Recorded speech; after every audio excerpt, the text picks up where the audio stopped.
কালিজিরা ভর্তা, আর এই যে হাতের রুটি, কালাইয়ের রুটি। এখন আমরা খাবো জিরা ভর্তা, আর এই যে রুটি, এটা যে কালাইয়ের রুটি, হাতের রুটি। এটা এখন রাত্রে খাবো কালিজিরা মরিচ দিয়ে। খাইছো খুব টেস্ট, যারা খান নাই তারা বুঝবেন না।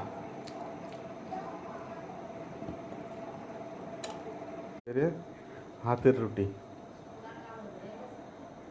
কত সুন্দর, আর এই যে ভাজি, এই যে এটা হচ্ছে মরিচ ভর্তা কালিজিরা দিয়ে। এই রুটির সাথে কালিজিরা দিয়ে মরিচ ভর্তা অত্যন্ত ভালো লাগে। যারা পারে আপনারা খেয়ে দেখবেন, গরম গরম কত সুন্দর সুস্বাদু।